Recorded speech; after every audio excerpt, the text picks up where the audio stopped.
Hello friends, welcome to my channel Secular Opinion. Friends, will power କେମିତି ବଢାଇବେ? କଣ କଲେ ଆମେ will power କୁ ବହୁତ ଗୁଣରେ ବଢାଇ ପାରିବା? କାରଣ ଆମେ ସମସ୍ତେ ଜାଣୁ will power ର ମହତ୍ଵ କଣ? ଲାଇଫରେ will power ଯାହାର ଯେତେ ଅଧିକ ସେ ନିଜର ଟାର୍ଗେଟକୁ ସେତେ ସହଜରେ ଆଚିଭ୍ କରିପାରେ। ଆଉ will power ଯାହାର ଯେତେ କମ୍ ତାକୁ ନିଜର ଲକ୍ଷ୍ୟ ସାଧନ କରିବାକୁ ସେତେ କଷ୍ଟ ହୁଏ। ଯେମିତିକି ଆପଣମାନେ ଜାଣିଥିବେ ଯେ ଲକଡାଉନ୍ ଫିଟିଲାଣି, ବହୁତ ସାରା ଏକ୍ଜାମ୍ ଆଗକୁ ହେବାକୁ ଯାଉଛି। ଆପଣମାନେ ମଧ୍ୟ ବହୁତ ସାରା ଏକ୍ଜାମକୁ ଟାର୍ଗେଟ କରିଥିବେ, ନିଜର କିଛି ସ୍ପେସିଫିକ୍ ଏକ୍ଜାମକୁ ଟାର୍ଗେଟ କରିଥିବେ। ଆଉ ଯେମିତିକି ଆମେ ଜାଣିଛୁ ବର୍ତ୍ତମାନ ଓଡ଼ିଶାର ବହୁତ ସାରା ଆସ୍ପିରାଣ୍ଟସ୍ ଏଏସଓ ଏକ୍ଜାମ ପାଇଁ ସିରିୟସ୍ ଅଛନ୍ତି, ସିରିୟସଲି ପ୍ରିପେୟାର କରିବାକୁ ଚାହୁଁଛନ୍ତି। କିନ୍ତୁ ଗୋଟେ ଜିନିଷ ମୁଁ ଅବଜର୍ଭ କରୁଛି ଯେ ସମସ୍ତେ ସିରିୟସ୍ ଅଛନ୍ତି, କିନ୍ତୁ ସେ ସିରିୟସନେସରେ ପାଠ ପଢ଼ିବା ପାଇଁ ଯେଉଁ ଏନର୍ଜି ଦରକାର, ଲଗାତାର 8 ରୁ 10 ଘଣ୍ଟା ପଢ଼ିବା ପାଇଁ ଯେଉଁ ଶକ୍ତି ଦରକାର, ସେ ଶକ୍ତି ସମସ୍ତେ ଲାକ୍ କରୁଛନ୍ତି। ସମସ୍ତେ ତ କହିପାରିବିନି, କିନ୍ତୁ 95% ପିଲା ସେହି ଏନର୍ଜିକୁ ଲାକ୍ କରୁଛନ୍ତି। ତେବେ 100 ରୁ 5 ଜଣ କଣ ପାଇଁ 8 ରୁ 10 ଘଣ୍ଟା ବା 12 ଘଣ୍ଟା ପଢ଼ି ପାରୁଛନ୍ତି, ଆଉ 90 ରୁ 95 ପିଲା କଣ ପାଇଁ ପଛେଇ ଯାଉଛନ୍ତି, କଣ ପାଇଁ ଚାହିଁଲେ ମଧ୍ୟ ପଢ଼ି ପାରୁନାହାନ୍ତି ଆଉ ସେ ଏନର୍ଜିକୁ ଲାକ୍ କରୁଛନ୍ତି? ତ ତାହାର କାରଣ ହେଉଛି ୱିଲ୍ ପାୱାର। ତ ୱିଲ୍ ପାୱାରକୁ ଯଦି ଆମେ ଇନକ୍ରିଜ୍ କରିପାରିବା ତ ଆମେ ମଧ୍ୟ ନିଜର ପୋଟେନସିଆଲକୁ ବଢ଼ାଇ ପାରିବା। ଆମେ ମଧ୍ୟ 8 ରୁ 10 ଘଣ୍ଟା ଅଧିକ ପଢ଼ିପାରିବା। ତ ମୁଁ କେବଳ କହୁନି କି 8 ରୁ 10 ଘଣ୍ଟା, ନିଜର ସାମର୍ଥ୍ୟ ଅନୁସାରେ ଯଦି ଆପଣଙ୍କର ବେସ୍ କ୍ଲିୟର ଅଛି ଆଉ ଯଦି ଆପଣ 4 ରୁ 5 ଘଣ୍ଟା ପଢ଼ିଲେ ହେଇପାରିବ, କିନ୍ତୁ ଆପଣ 1 ଘଣ୍ଟାରେ ହିଁ ଥକି ଯାଉଛନ୍ତି, ତେବେ ସେହି କ୍ଷେତ୍ରରେ ଆପଣଙ୍କୁ ଏହି ଭିଡ଼ିଓଟି ବହୁତ ବହୁତ ହେଲ୍ପ କରିବ। ଏହି ଟେକ୍ନିକକୁ ଆପଣ ଇମ୍ପ୍ଲିମେଣ୍ଟ କରନ୍ତୁ ଆଉ ପ୍ରଚୁର ଲାଭ ନିଅନ୍ତୁ। ତେବେ ଏହି ଟେକ୍ନିକକୁ କହିବା ଆଗରୁ ମୁଁ ଆପଣଙ୍କୁ କନସିୟସ୍ ଆଉ ସବକନସିୟସ୍ ମାଇଣ୍ଡ ଉପରେ କିଛି କହିବାକୁ ଚାହୁଁଛି, କାରଣ ଏହି ଟେକ୍ନିକଟି ବହୁତ ସାଇଣ୍ଟିଫିକ୍। ଆଉ ଏହି ଟେକ୍ନିକ୍ କନସିୟସ୍ ମାଇଣ୍ଡ ଓ ସବକନସିୟସ୍ ମାଇଣ୍ଡର ବେସ୍ ଉପରେ ଡିପେଣ୍ଡ କରେ। ତ ଆପଣ ପ୍ରଥମେ ବୁଝି ନିଅନ୍ତୁ, ପ୍ରାୟ ଆପଣମାନଙ୍କ ମଧ୍ୟରେ ଆସ୍ପିରାଣ୍ଟ ମାନେ ଜାଣିଥିବେ ଯେ କନସିୟସ୍ ମାଇଣ୍ଡ ହେଉଛି ସେହି ମାଇଣ୍ଡ ଯାହା ଆମର ସମସ୍ତ ଇଚ୍ଛାଧୀନ କାମକୁ କରିବାରେ ସାହାଯ୍ୟ କରେ। ସପୋଜ ମୁଁ ଖାଉଛି କିମ୍ବା ବର୍ତ୍ତମାନ ମୁଁ ଭିଡ଼ିଓ କରୁଛି, ମୁଁ କନସିୟସଲି କିଛି ବି କାମ କରୁଛି, ସେ ସମସ୍ତ କାମ ମୋର କନସିୟସ୍ ମାଇଣ୍ଡ ଦ୍ୱାରା କଣ୍ଟ୍ରୋଲ ହୁଏ। ମୁଁ ଖାଇଲା ପରେ ଯାହା ହୁଏ ସେଇଟା ମୋ କନସିୟସ୍ ମାଇଣ୍ଡ କଣ୍ଟ୍ରୋଲରେ ନଥାଏ। ଯେମିତି ମୁଁ ଖାଦ୍ୟକୁ ଢୋକିଲା ପରେ କ'ଣ ହୁଏ ନା ଖାଦ୍ୟ ଯାଏ ମୋର ଷ୍ଟୋମାକରେ ଗଲା ପରେ ସେଠି ଗ୍ୟାଷ୍ଟ୍ରିକ୍ ଜୁସ୍ ରିଲିଜ୍ ହୁଏ, ତାପରେ ପାନକ୍ରିଆଟିକ୍ ଜୁସ୍ ରିଲିଜ୍ ହୁଏ ପାନକ୍ରିଆଜରୁ, ତାପରେ ଖାଦ୍ୟ ସ୍ମଲ୍ ଇଣ୍ଟେଷ୍ଟାଇନରେ ଯାଏ, ଲାର୍ଜ ଇଣ୍ଟେଷ୍ଟାଇନରେ ବହୁତ କିଛି ପ୍ରୋସେସ୍ ହୁଏ। ସେ ପ୍ରୋସେସକୁ କିଏ ମୁଁ କ'ଣ ଜାଣି ଜାଣି କଣ୍ଟ୍ରୋଲ କରେ? ନା। ମୋର ଯେଉଁ ହାର୍ଟ ବିଟ୍ ହୁଏ, ମୋର ଯେଉଁ ହାର୍ଟଟା ବିଟ୍ ହେଉଛି ସେଇଟା କ'ଣ ମୁଁ ଜାଣି ଜାଣି କଣ୍ଟ୍ରୋଲ କରୁଛି? ନା। ସେ ସବୁ ଆପେ ଆପେ କଣ୍ଟ୍ରୋଲ ହୁଏ, ଆଉ ସେ ସବୁ କଣ୍ଟ୍ରୋଲ କରେ ସବକନସିୟସ୍ ମାଇଣ୍ଡ। ସପୋଜ ଆପଣଙ୍କୁ ଗରମ ଲାଗିଲା ତ କ'ଣ ହେବ ନା ଆପଣଙ୍କ ବଡି ଆପେ ଆପେ ସ୍ୱେଟ୍ ପ୍ରଡ୍ୟୁସ୍ କରିବ, କାରଣ ଆପଣଙ୍କ ବଡିକୁ କୁଲିଂ ଦରକାର। ତ ଏଇଟା କିଏ କଲା? ଏଇଟା ସବକନସିୟସ୍ ମାଇଣ୍ଡ କରିଲା। ଏଇଟା ବଡିର ଗୋଟେ ମେକାନିଜମ।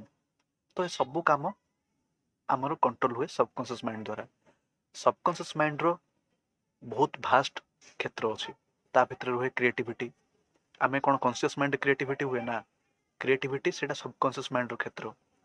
ଆମର ଯେଉଁ ୱିଲ୍ ପାୱାର ଅଛି, କିଛି କରିବାର ଇଚ୍ଛା, ଏ ସମସ୍ତ ଜିନିଷ ଆମର ସବକନସିୟସ୍ ମାଇଣ୍ଡରୁ ବାହାରେ। ତ ଯଦି ଆମେ ସବକନସିୟସ୍ ମାଇଣ୍ଡକୁ କଣ୍ଟ୍ରୋଲ କରିପାରୁ, ତେବେ ଆମେ ନିଜର ୱିଲ୍ ପାୱାରକୁ ମଧ୍ୟ ବହୁତ ବଢ଼ାଇ ପାରିବା।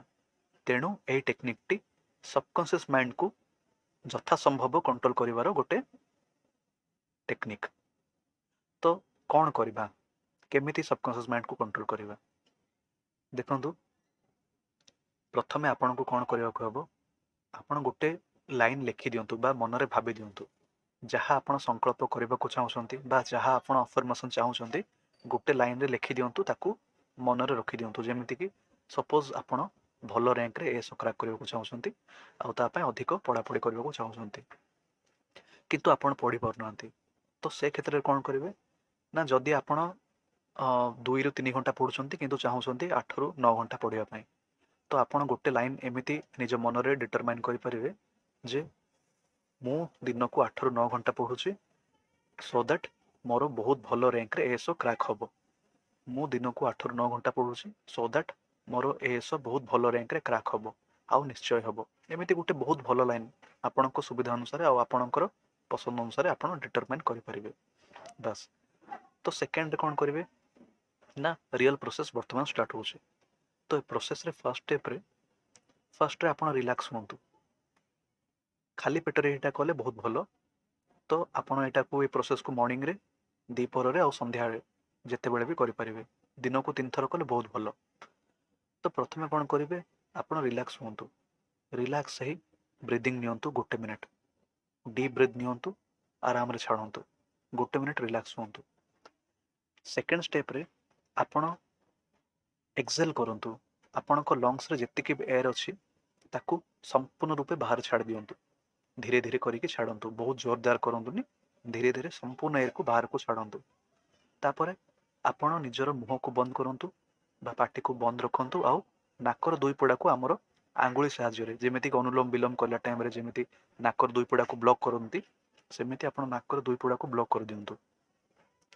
तो कौन हम ना लंग्स रू समस्त एयर बाहर थिबो आपण किछि भी एयर भितर को नहु नांती ना मुहरु ना नाकरु। तापर कौन करंतु ना आपण जो संकल्प डिटरमाइन करथिले ताको माइंड रे बारंबार कहतु जे मु दिन को 8 ରୁ 9 घंटा पढ़ुची सो दैट मोर एएसओ बहुत भल रैंक रे निश्चित भाव क्रैक हम किछि भी आपण चाहिले आउ किछि भी ऐड करि परिबे। जदि सपोज आपण चाहउछंती किछि आपनको खराब हैबिट अछि तो मु एही खराब हैबिट को छाड़िबा को चाहूची आउ निश्चित भाव सफल हेबी। एटा बारंबार माइंड रे रिपीट करंतु जेते जाय आपनको बॉडी रो प्रतिटी सेल ऑक्सीजन पे न तड़पीछि आपण मनरू पूरा जेते जाय डेस्परेट न होइछंती ऑक्सीजन नेबा पई पुणी थरे ब्रीथ इन करिवा पई सेते जाय आपण निजर मुह को आउ नाक को बंद रखंतु आउ सेही टाइम रे ही आपण बारंबार एही अफर्मेशन को रिपीट करंतु। तो एमिति कले कोन हेबो सबकॉन्शियस माइंड आमर ए टाइम रे एक्टिव थाए केमिति ना जेते बेले आमर कॉन्शियस माइंड काम करे नाही से टाइम रे आमर सबकॉन्शियस माइंड एक्टिव थाए।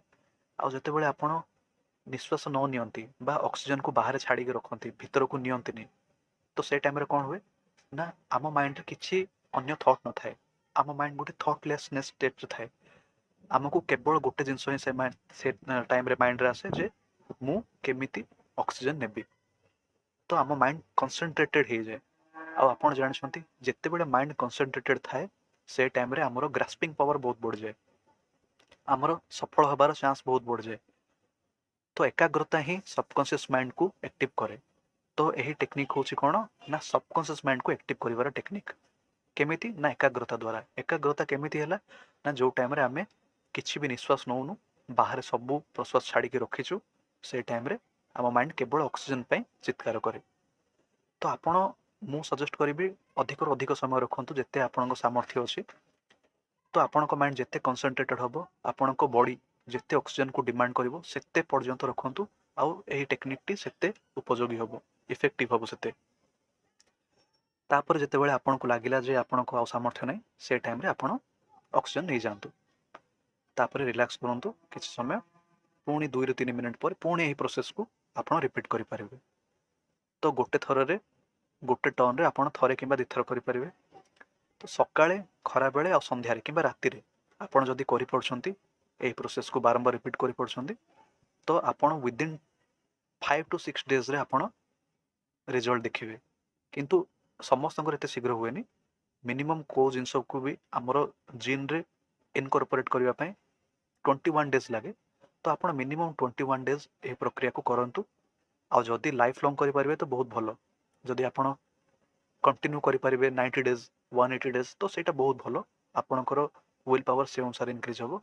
किंतु जदी आपण मिनिमम 21 डेज भी करंती तो आपण निश्चित भाबे फरक देखिबे आपणको विल पावर बहुत बढ़ जिवो।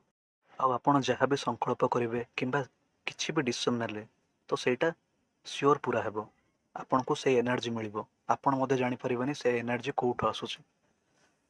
किंतु जदि आपण खाली ए प्रोसेस करछंती आ निजर लक्ष्य पई एफर्ट दउनांती तो किछि होबनी सॉरी।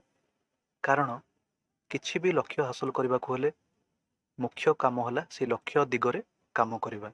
केवल एही मैजिक नुहे जे एटा आपण एटा करि देले आ आपण को फल मिल गला ना आपण को लक्ष्य दिगरे काम मध्य करबा को हेबो। तेणु एही प्रोसेस को करबा सहित निजर लक्ष्य प्रति सजग रुहतु, निज लक्ष्य दिगरे काम करंतु। कारण यही प्रोसेसटा से आस्पिरेंट मानक पई जो माने चाहूचंती पढ़िबा पई अधिक टाइम पढ़िबा पई किंबा किछि लक्ष्य हासिल करबा पई किंतु सेमानक भितर से एनर्जी आसुनी, तांको बॉडी किंबा माइंड थकी जाए। यही प्रोसेसटी सेमानक पई आउ यही जो प्रोसेसटी एटा बहुत साइंटिफिकली प्रूवन। आमर पुरातन कालर मुनि ऋषि माने यही टेक्निकटी देइछंती हमकु। आउ आमर मुनि ऋषि मानक आपण कम बोली आंकंतु नाही, से माने बहुत बड़ साइंटिस्ट थिले, से माने बहुत बड़ साइकोलॉजिस्ट आउ फिलोसोफर थिले। आजि कालीर आमर साइंटिस्ट माने मध्य एटा को एक्सेप्ट करूछंती। आउ ए प्रोसेसटा को मु मध्य अप्लाई करे, आउ सत कहूसी मु बहुत लाभ पाइछि।